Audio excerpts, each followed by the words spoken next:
We live in a world that tells us labels don't define us, that we are more than the names we are given, the boxes we are placed in, the weight of what others believe us to be. But some labels are earned. Some labels are whispered in alleyways, carved into history, stained in blood. Benjamin Rogers was given many names, but one stuck. A man the city would come to know as Bin Laden, Lee County's most dangerous man. A name that carried fear, a name that carried death. Because when a man is called a monster long enough, he stops proving them wrong.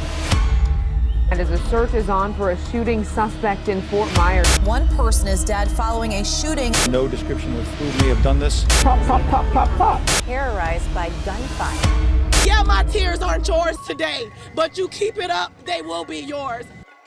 April 23rd, 2002. The night swallowed the city in silence, except for the soft hum of a television screen. Inside a small apartment, 16-year-old Laura Roberts Stewart sat on her couch, lost in the glow of a video game. She never saw it coming. The bullets shattered through the walls, tearing through the air, finding flesh. One struck her in the head. By the time the echoes faded, Laura was gone. They say Benjamin Rogers was there that day, arguing, angry, over something as trivial as car damage and a debt unpaid. The man he wanted dead wasn't inside. But rage doesn't ask questions.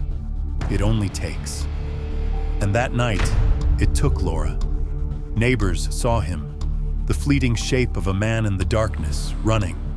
The police had his name, but names mean nothing without proof. And in a city already drowning in fear, the case slipped through the cracks. No charges, no conviction, no justice. But this was only the beginning. 4 days later, the city awoke to more blood.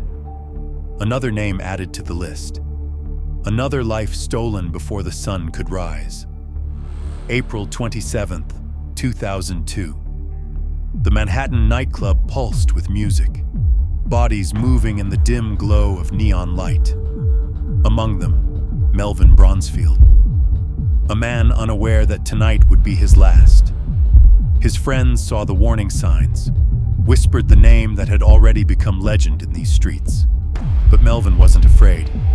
He had his gun, and he believed that was enough.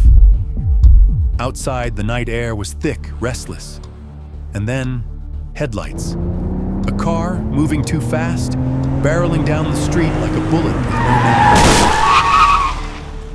name. Benjamin Rogers stepped out of the darkness. He stood over Melvin, gun in hand. One shot, then another. Then, silence.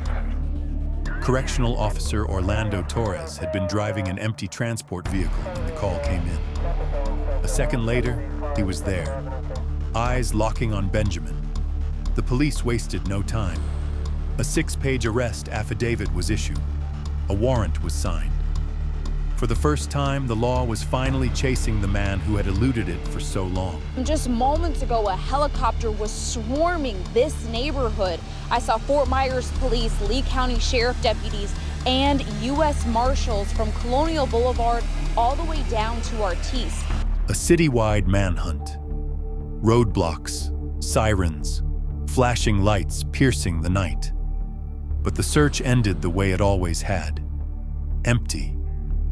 Benjamin Rogers had disappeared once more, slipping through the cracks like a shadow that refused to be caught. The city was on edge. The streets, once familiar, now felt like hunting grounds. Benjamin Rogers wasn't just running from the law. He was running from the wrath of those left behind. Families of the fallen were out for blood. May 5th, Benjamin Rogers and Aaron Spears, 2 men, 2 guns, and a deadly feud that spilled into the streets. But it wasn't just them who paid the price. A 1-year-old girl and a 23-year-old man, innocent bystanders, caught in the crossfire. Miraculously, they survived. Benjamin, he slipped into the shadows once again. May 10th. The violence wasn't over. This time, 16-year-old Leon Jones was executed. 5 days later, on May 15th, another life lost. 27-year-old Washington Grice, gunned down. The city was drowning in fear, and all of it traced back to one man. May 18th, Sarasota, Florida, a red light. SWAT moved in. No escape, no more running. But even in cuffs, Benjamin Rogers had one last card to play. He had a deal. He'd testify. He knew who shot the 1-year-old.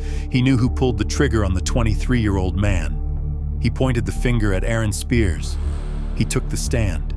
And somehow, he walked. Not guilty of murder. Just 5 years on weapons and drug charges. A slap on the wrist. But Benjamin Rogers wasn't finished. March 31st, 2007, he was released. And within a year, he resurfaced. A motel owner, Czesław Jarosz, found murdered. His DNA under the victim's nails. His crime? Brutal. They robbed him, they killed him, and they bound and silenced his mother with duct tape, forced to hear it all. This time, there was no deal, no escape. Benjamin Rogers was found guilty of first-degree murder, a life sentence. Now, he sits in disciplinary confinement, cut off from the outside world. But the scars he left behind, those will never heal.